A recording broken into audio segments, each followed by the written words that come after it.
black car drove along the winding roads of the French countryside with the silence of someone who was in no hurry. Autumn painted everything around it in warm tones. Fallen leaves formed golden carpets on the asphalt. The branches of the tree swayed gently, as if beckoning to the visitor who had finally decided to return somewhere, or perhaps to escape from everyone else. Ezra Delacroix was driving alone, his face slightly illuminated by the low afternoon sun, with the expression of someone who carried the whole world on his shoulders and yet tried to appear at peace. In the glove compartment, there was only the contract for the purchase of the property. In the luggage, little more than books, notebooks, 2 bottles of wine, and the diary he had written years ago, when he still believed that time healed everything. He hadn't told anyone. His partners thought he was in Italy, quietly negotiating the purchase of a technology company. His assistant thought he was taking a 3-month sabbatical in northern Norway. Even his sister thought he was in a Buddhist monastery. The truth, Ezra couldn't explain it. He had simply felt the need to go. And he had. The village appeared before him like a living painting. St. Roch-sur-Seine, the sign said, already somewhat worn by time. It was a small village, nestled among hills and centuries-old vineyards, where the houses were made of stone, and time seemed to pass in a different way, not in minutes, but in seasons. Ezra walked through the narrow streets, past a cafe where 2 gentlemen were playing cards, a flower shop with chrysanthemums, and a small market with blue windows. No one recognized him. This was exactly what he wanted. The entrance to the property appeared at the end of a gravel drive. The iron gate stood ajar, creaking in the wind. Ivy climbed the columns and twined around the faded sign, La Vigna Perdue, the lost vine. The name made him smile somewhat wistfully. It seemed appropriate. He parked the car, turned off the engine, and stood there for a few seconds, just breathing. The air was different, wetter, thicker. It smelled of wet earth, old leaves, and something he couldn't name, but that seemed familiar. He descended slowly, the soles of his shoes sinking lightly into the soft autumn earth. The main house loomed before him, a 2-story building made of yellowed stone, with arched windows and pale blue shutters faded by time. A slate roof covered in lichen and moss. Vines had taken over parts of the walls, as if nature had decided to embrace it, or swallow what was left of it. As he pushed open the gate, the metallic creak echoed across the grounds. The front garden was overgrown with wild vegetation, yet there was a strange harmony in the chaos. Lavender mixed with daisies, climbing roses wrapped around an ancient iron arch, ferns growing on the edges of the small lake that was barely visible, covered by dry leaves. And then he saw her. In the heart of that forgotten garden, kneeling before a flower bed, was a woman. She wore leather gloves, a straw hat, rubber boots, and a flowery apron. The sun made the pollen particles around her float like tiny golden fireflies. She didn't notice him at first. She was too focused, trimming a flower with surgical delicacy. Ezra hesitated. He didn't want to scare her, but he also didn't want to seem like a stranger invading a sanctuary. "Bonjour," he said finally, in a low voice, almost in a whisper. She looked up, and when she did, Ezra caught his breath. The hat hid part of her face, but when she took it off, she revealed a restrained, natural beauty, not meant to impress. Fair skin with discreet freckles, reddish-brown eyes that seemed to absorb light and truth, and dark brown hair tied up carelessly. There was something in her expression that mixed serenity and weariness, as if she had lived through more seasons than the years her eyes suggested. "Are you the new owner?" Her voice was firm, but not harsh, just direct. "Yes, Ezra Delacroix. I just arrived." She stood up slowly, wiping her hands on her apron. "I'm Helena. I've been taking care of the garden since before the sale. The house belonged to my aunt." Ezra nodded. The name Helena seemed to have belonged there before it was even spoken. There was something ancient about it, and about her. I thought it was abandoned, he said. Helena raised her eyebrows slightly. It is, but the garden it never is. It grows, even when no one is looking. Ezra smiled, surprised by the answer. You speak as if he had a soul, and there isn't. The question caught him off guard. He remained silent. Helena simply turned her back on him and went back to working on the flower bed. The house key is under the flower pot on the porch, he said, without looking at him. But be careful with the stairs. They're old, and the wooden steps don't like being rushed. Ezra nodded and headed toward the entrance. Before he entered, he turned around one last time. Helena was still kneeling, pruning flowers as if nothing had changed. And maybe to her, it really hadn't. The house inside was a world apart. It smelled of old wood, aged paper, and shelved memories. The furniture was still there, chairs covered in sheets, tall cabinets, a fireplace that seemed hungry for fire. The dusty windows let in soft shafts of light, and in the corner of the room, covered with a white blanket, sat an upright piano. Ezra slowly pulled back the cover. The keys, yellowed, looked like ivory teeth. He pressed one of them. Dull sound. Still, he stood there for a few minutes, his fingers resting on the keys, as if he were waiting for a forgotten melody to emerge from somewhere inside him. He climbed the stairs carefully. Helena was right.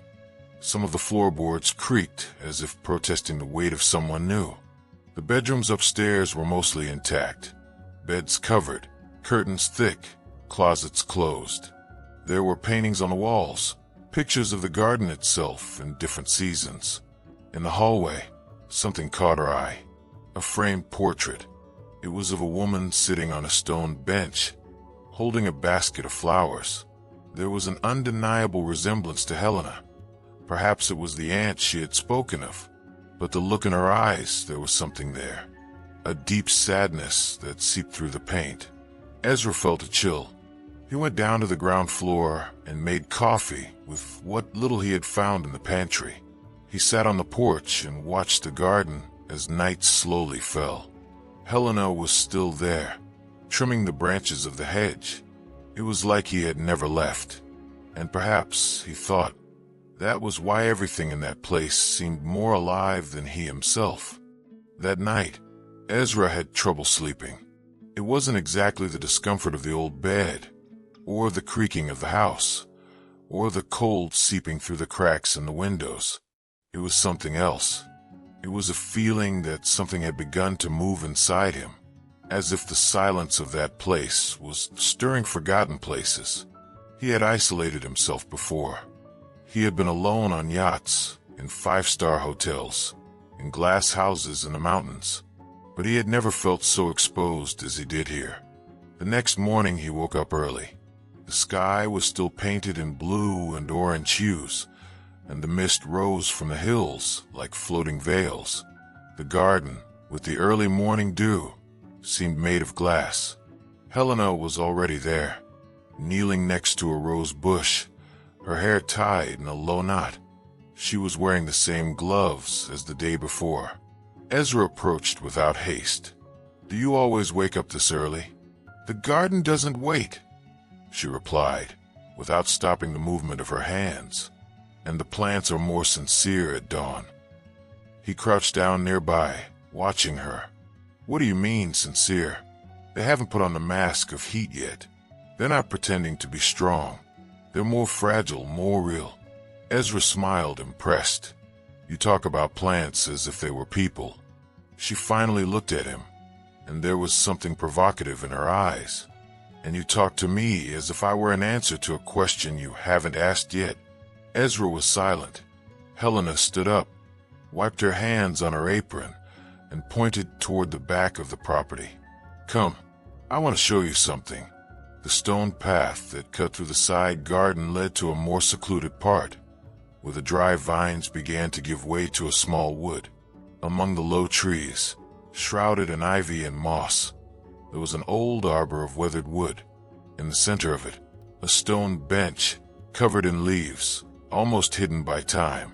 Helena approached slowly, pushed aside the vegetation with her fingers, and cleaned part of the surface with a damp handkerchief she took from her pocket. "This was my aunt's favorite place," he said. "She came here every day with a cup of tea and a notebook. She wrote letters that she never sent." Ezra stepped closer. The structure of the bench was simple, but there was delicacy in the details, in the rounded edges, the faded inscriptions on the sides. "What is written?" he asked. Helena read in a low voice. "Those who feed actually listen to racines. Those who truly love leave roots." Ezra ran his fingers over the cold stone. Did she believe that? I believed in everything that left marks on the earth. Words, memories, seeds, people. And you? Helena hesitated for a moment, looking at her hands. "I believe that what is true remains, even if it is hidden." Ezra sat on the bench, looking out over the sleeping forest. The air smelled of damp leaves and wild herbs. "Why do you still take care of this place, even after the sale?" She took a while to respond. "Because it still belongs to me. Not legally, but emotionally. I grew up here. My first kiss was here, my first loss too. My aunt used to say that the garden was the mirror of her heart, and now maybe it's mine." Ezra watched her in silence. There was something ancient about Helena, something that could not be explained, only felt. They spent the rest of the morning raking leaves and cleaning the gazebo. Ezra didn't know why he was helping, but he felt that somehow it was important. A gesture of closeness, a silent ritual. At noon, Helena invited him to lunch in the kitchen of the main house. She prepared a rustic vegetable soup, cut fresh bread, and placed a jar of mint on the table. Ezra watched her gestures, the way she cut the ingredients, the way she blew on the spoon before tasting, the way she frowned when she felt the salt was missing. "You cook well," he said. "I cook like someone who cares." "And you, do you cook?" Ezra laughed. "I used to have it done, but I think I can learn. Here everyone learns. The land demands it. It doesn't like those who just observe." After lunch, she went back home, and he stood there, between the garden and the piano room. He took out a blank notebook and began to write. First, single words, then sentences, then whole paragraphs. Silence is not absence. It is preparation. The garden teaches without speaking, and sometimes the heart only blooms after many seasons of being asleep. He felt strangely light as he wrote it, as if, for the first time in a long time, something inside him had started to circulate again. Late in the afternoon, Helena reappeared. She was carrying a wicker basket and a bottle of wine. "I thought it would be nice to toast." "Why?" "I don't know. Maybe to the clean bench, or maybe to having survived another day without running away." They sat in the shade of an oak tree. The sky was tinted with orange and purple hues. The light filtering through the leaves created patterns on their skin. Ezra served the wine into the clay cups. "A toast, then. To the invisible roots," said Helena. "And to the things that grow in silence," Ezra finished. They toasted. The sound of the glasses was light, like a whisper. And there, without kisses, without promises, without urgency, something began to blossom.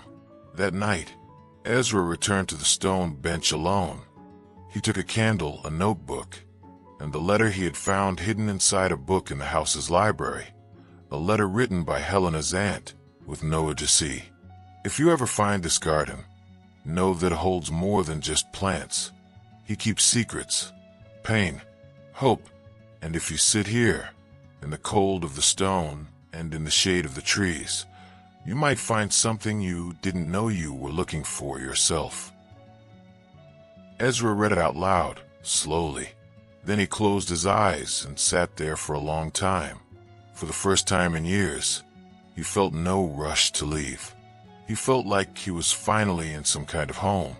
After weeks of living between the soft sound of the wind in the vines and the silence of his own chest, Ezra began to realize that something inside him was different.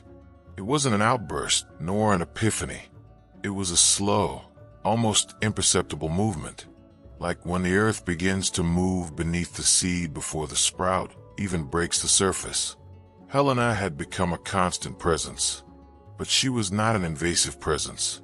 She appeared at the right moments, sometimes with flowers in her hair, other times with dirt under her nails or poetry in her eyes.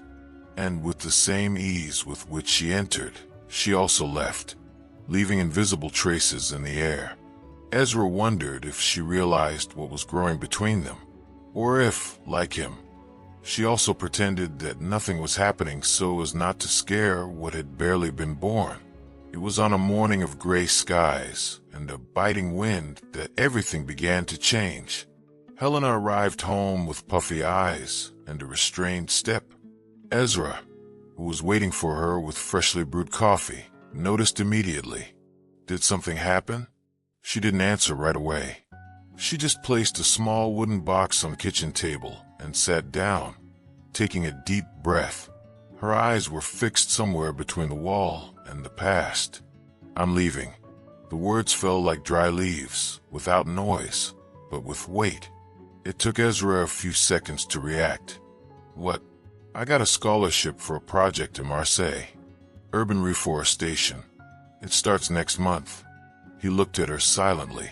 There were so many things he wanted to say, but none of them seemed to fit at that moment. "When did you decide?" "Today." She lowered her eyes. "Or maybe long before that. I just didn't have the courage." Ezra nodded. He stood up, grabbed the 2 cups of coffee, poured them both, and sat back down. "And the garden? The garden will continue. It always continues, even when no one is looking." It was the second time she had said that, but this time it sounded different. It sounded like a goodbye. That afternoon, Ezra walked alone along the trails of the property. The sky was slowly darkening, and the wind seemed to whisper names he didn't want to hear. He stopped at the stone bench where yellowed leaves now lay. He sat down, took a notebook from his coat pocket, and began to write, as if trying to capture in words something that was slipping through his fingers. Her departure is not just an absence. It is a defoliation. And I don't know how to deal with trees that lose everything to be reborn. That was when he noticed the envelope stuck under one of the rocks near the base of the bench. It was yellowed, with slightly damp edges. On it was a rounded, firm letter, for those who arrived after the fall. Ezra recognized the handwriting. It was Helena's aunt. Carefully, he opened the envelope and took out a handwritten letter. The lines were well preserved despite the time. "If someone ever finds this bench and is trying to understand why certain things come to us without explanation, then this letter is yours. Love sometimes doesn't announce itself. It simply sits beside us and waits. Wait for the pain to pass. Wait for pride to give in. Wait for the land to be ready. The only question you need to answer is, are you willing to wait too?" Ezra closed his eyes. The letter seemed to have been written for him, for this very moment. Maybe the garden knew. Maybe he knew everything. That night he wrote his own letter. He sat at his desk upstairs, lit a candle, and let the words come out like a confession. "Helen, maybe I should say it out loud, but the words on paper seem less scary. You're leaving, and I don't know if you'll come back, but I need you to know you didn't pass me by. You passed through me. You planted things in me that I didn't even know could grow. And now when I look at the garden, I don't see any flowers. See you. And that, Helena, scares me. Because for the first time, I want someone to stay. And if there's any chance, however small, that you might think about coming back, I'll be here. With the garden, with the bench, with as much time as it takes. Ezra." She folded the letter, put it in an envelope, and the next morning went to the village. With the help of Mr. Lucien, the postman, she got the address of the university where Helena's project would begin. She sent the letter with trembling hands. There was no fancy signature, no promises, just what was inside. Then he returned home and waited. The garden began to change as winter approached. The leaves fell more frequently. The smell of the earth grew stronger, darker. Ezra continued the rituals he had learned from Helena. He pruned the rose bushes, collected dead leaves, tended the small, cold-resistant shoots. He began to read aloud next to the bench, old letters, excerpts from books, fragments of what he wrote. It was as if he was somehow keeping her presence alive between the words. And every morning, when he opened the window, he looked at the path that led to the gate, like someone waiting for a station that has not yet arrived. The weeks passed like leaves carried by the wind, slowly, with no fixed direction. Ezra Delacroix now lived in a state of suspension. He went about his tasks like a monk. He woke up early, tended the garden, cleaned the house, wrote in the late afternoon, and read in the early evening. There was something contemplative about his solitude, but also something dangerous, because when silence stretches too far, it begins to create voices. In his thoughts, Helena never completely left. She appeared when he made coffee, in the way he cut the bread, in the way he arranged the cushions in the living room or folded the blanket over the chair.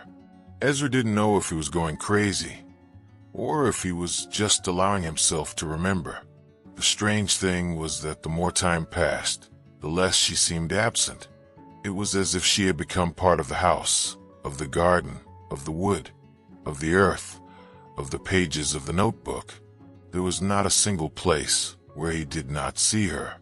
And yet, she wasn't there. One afternoon, while walking through the dormant vineyards, Ezra met Mrs. Bassett, one of the oldest residents of the village. She sold preserves and dried flowers at the Sunday markets. "Are you still alone in the house of the lost vine?" she asked, adjusting her shawl over her shoulders. "Yes," he replied politely. "You know, my mother used to say that there are people who are born with deep roots, that they can even travel, but they are always pulled back by the earth.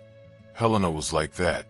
She always went back to her garden, even when she said she wasn't going back." Ezra smiled slightly. "I hope the earth is calling." "It is." The lady stared at him for a moment. "But it is not always the earth that cries the loudest. Sometimes it is the heart." When he returned from his walk, he found an envelope on a mailbox at the entrance. His heart immediately raced. It was simple. No stamp, no address, just his name written in delicate letters. Ezra walked slowly into the house. He sat down at the kitchen table, turned on the yellow light above the sink, and carefully opened the envelope.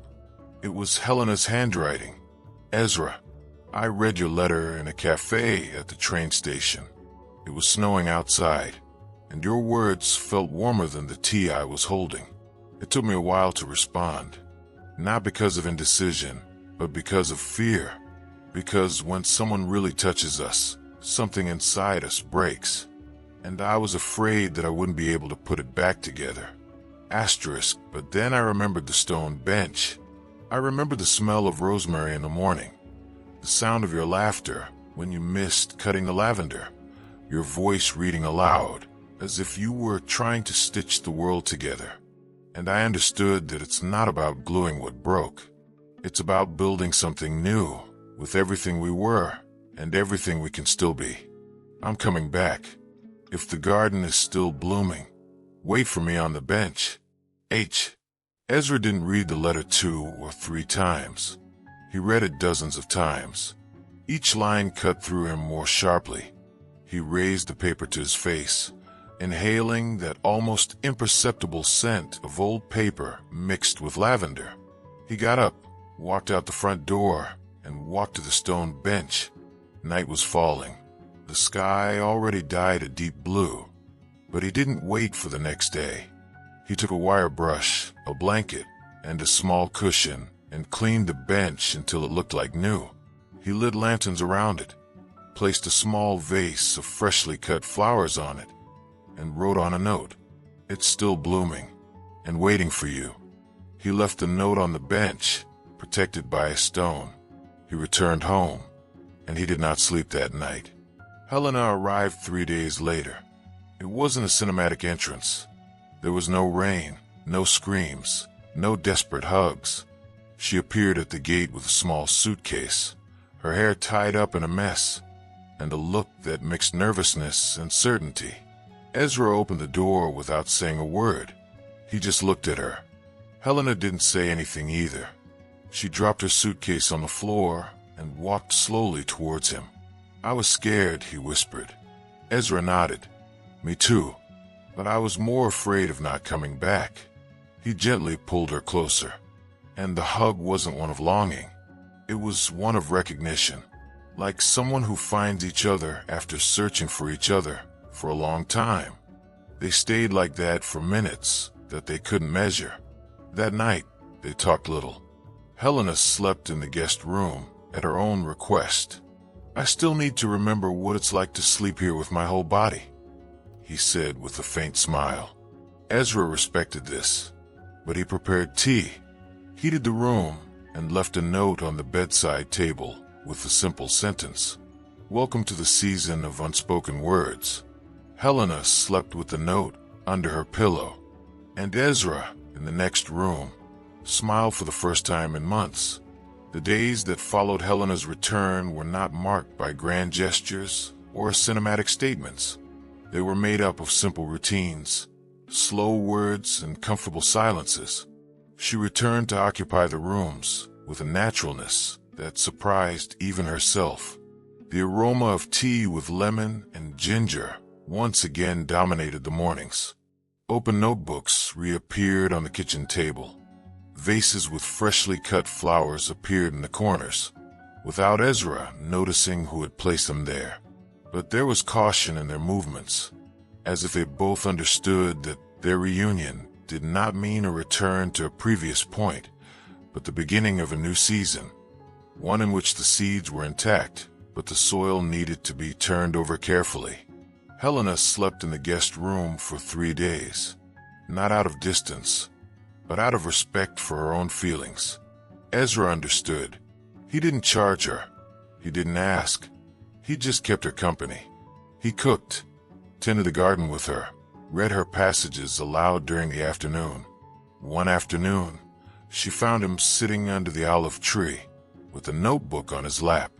When he saw her approaching, he offered her a page that had already been written. "Can I read it?" she asked. "If you want to know me inside out." She smiled and read. "It is not the touch that brings us closer. It's listening, the silence we share, the words we don't say, the courage to wait for someone to finish blooming." It took Helena a few seconds to look up. "Is it about me?" "It's about us," he replied firmly. "About everything that grows between two hearts that respect each other." She said nothing, but sat down beside him and rested her head on his shoulder. And there they sat for hours, without the need for anything else. On the 4th day, Helena showed up for breakfast, wearing one of Ezra's shirts and thick socks. "My bed was too cold," he said, without further explanation. Ezra just smiled and poured 2 cups. From then on, they slept in the same room, not as immediate lovers, but as 2 presences who knew the value of shared space. Sometimes they simply slept holding hands. Other times, they curled up in silence.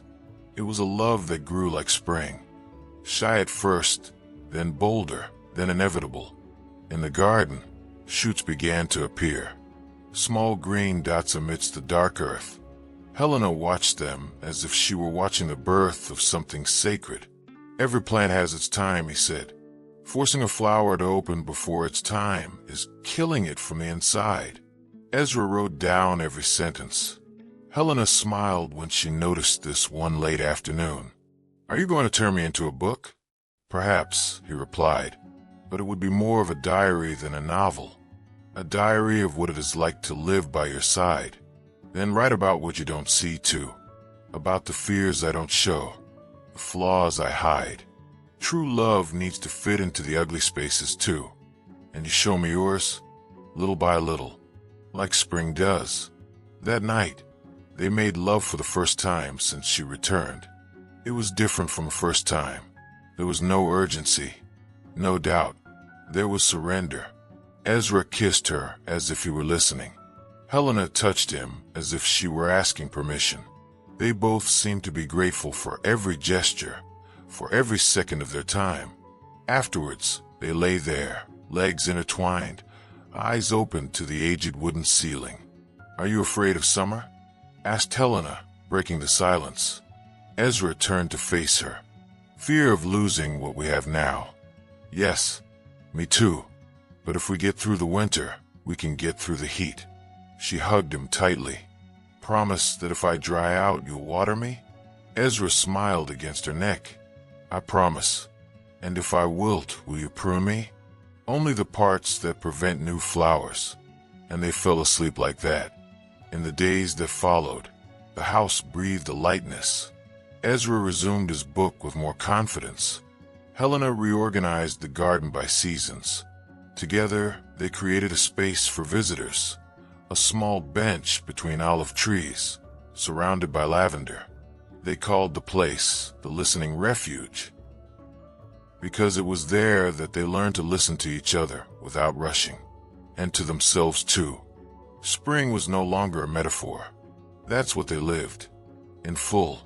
Summer arrived silently, as if it knew it was already expected. The garden became a spectacle of life, lavender in full exuberance, hibiscuses as red as fresh blood, daisies whitening the stone paths. Even the birds seemed to sing with more enthusiasm. The air was warm, the days longer, and the nights were full of perfume and desire.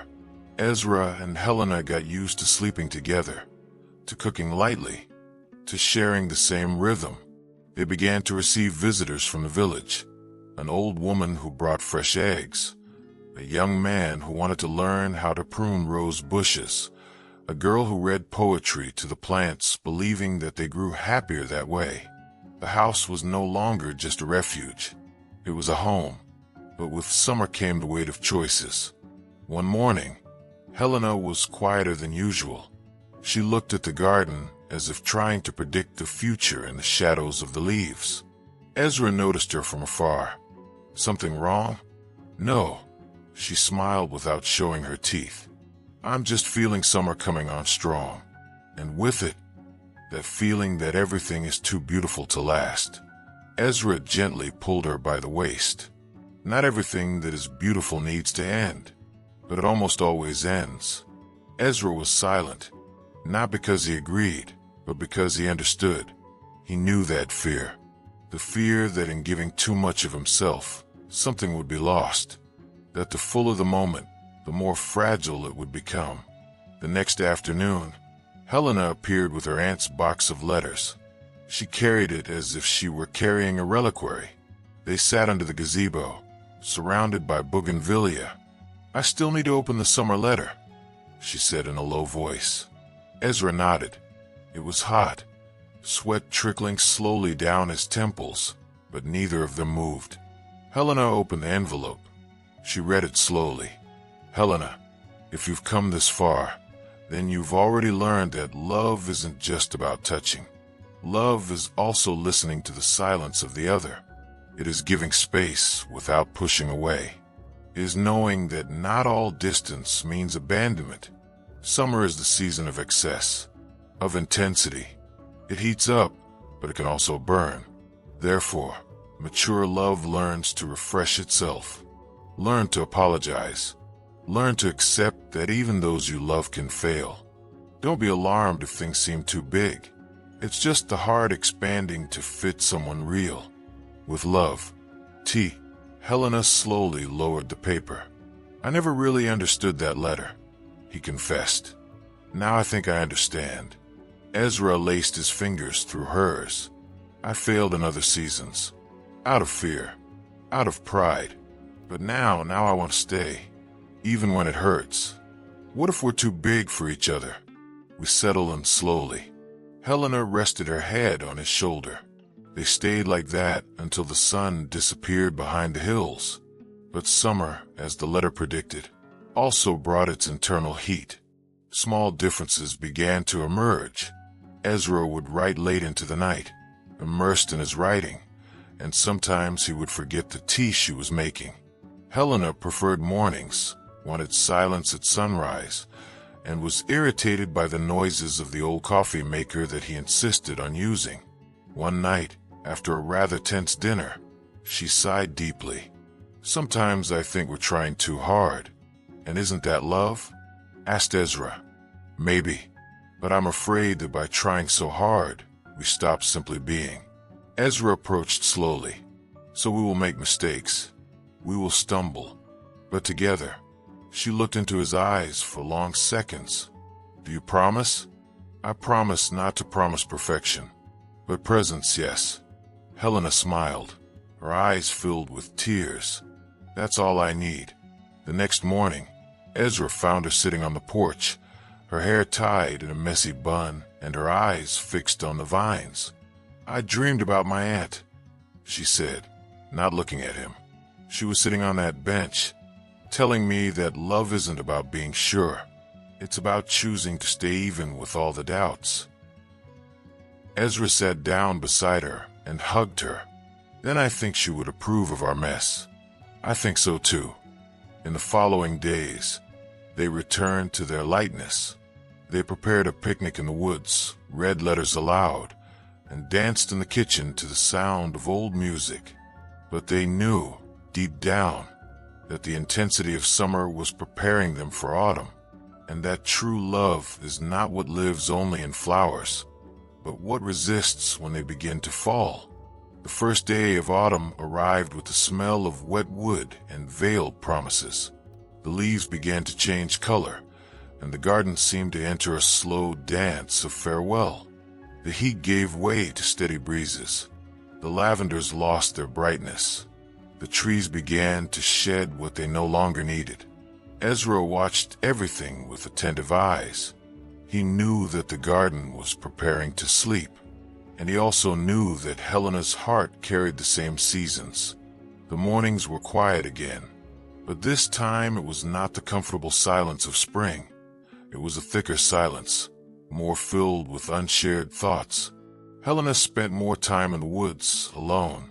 She picked dried flowers, made small arrangements, and sat for long periods of time in front of the stone bench, as if waiting for something she already knew would never come. Ezra watched her, but didn't ask. He had already learned that some pains needed space to be felt before they could be shared. One night, when the wind scratched the windows like ancient fingers, Helena appeared with the box of letters. "The autumn one is missing," he said, placing it on the table. Ezra lit the fire. Helena sat on the rug near the flames and carefully opened the envelope. There was hesitation in her movements. "Helena, autumn is when everything starts to fall. Masks, pride, fear, expectations. But it's also when we discover what remains. If at this moment he is still by your side, then know it is no coincidence. It's a choice. The love that resists autumn is the one that understands that everything changes, that it won't always be easy, that sometimes it will be hard, uncomfortable, repetitive, but it will also be shelter.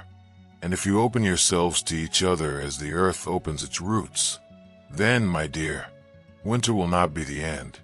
It will be a new beginning." Helena cried softly. Ezra came closer, knelt beside her, and held her hand. "What hurts?" he asked. "I'm afraid of not being able to stay." "Why?"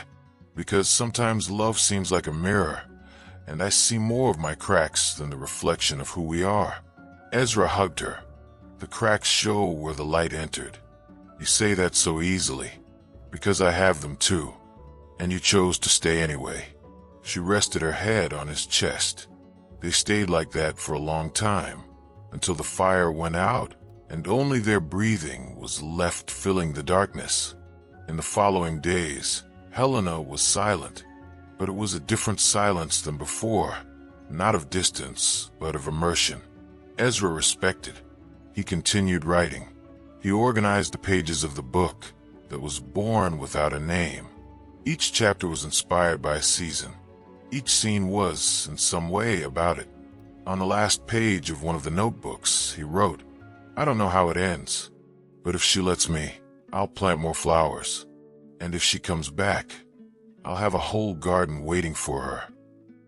A gray Sunday brought Mrs. Bassett back to the door of the house. "I brought apple pie." And after a while he said, "I saw Helen yesterday.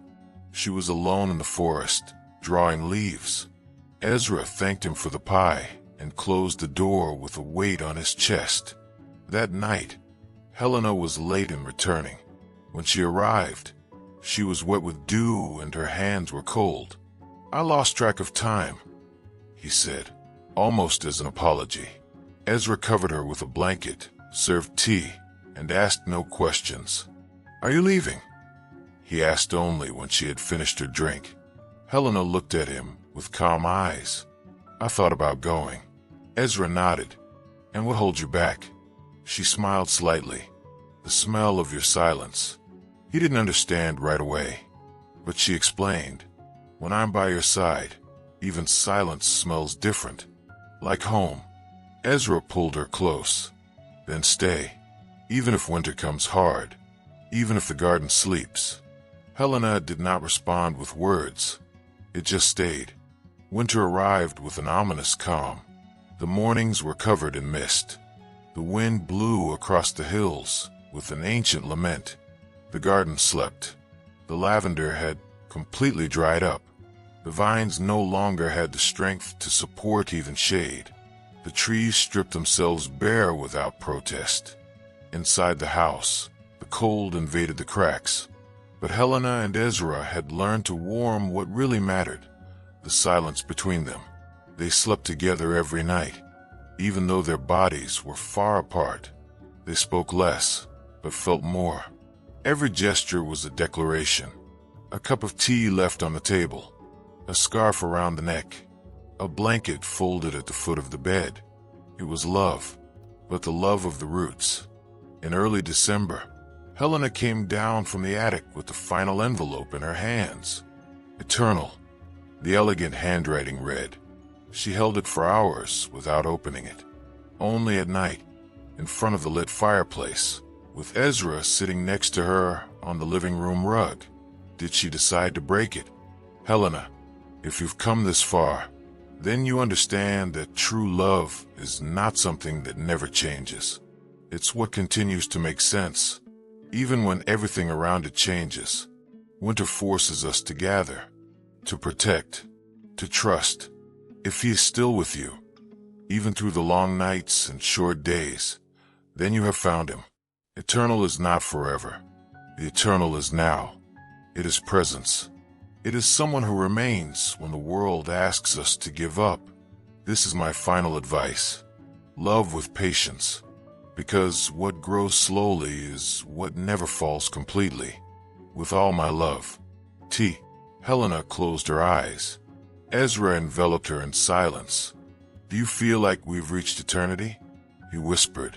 "I feel like I'm where I'm supposed to be, and that even if it all ends tomorrow, this love already existed in its entirety."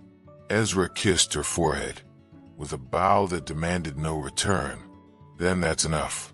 On Christmas Eve, Helena decorated the house with dried branches, candles, and handmade ribbons. Ezra wrote short poems to hang on the doors. They hosted a half-dozen neighbors for a dinner of hot soup, fresh bread, and aged wine from their own dormant vine. It was a night without exaggeration, but with presence. The kind of celebration that doesn't make headlines, but becomes memories.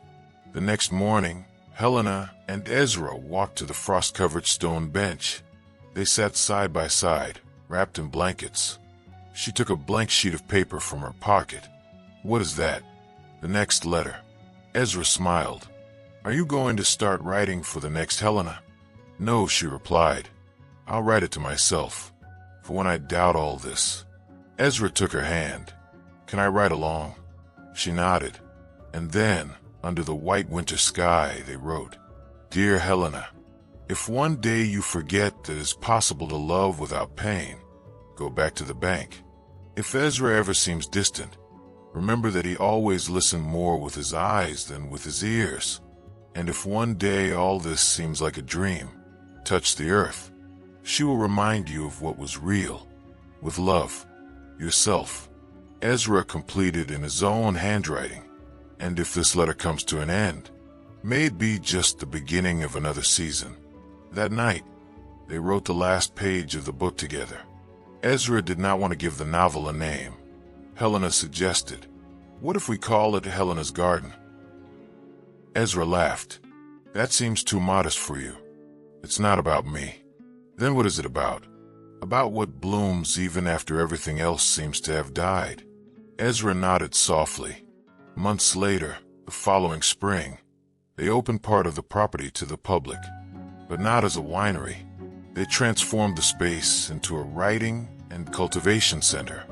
People came to listen to the silence, to plant ideas, to relearn how to wait. The stone bench became an altar, and their love turned into a tree, not to be looked at from afar, but to provide shade for those who needed to learn that the eternal is not what lasts forever. It is what blossoms with truth.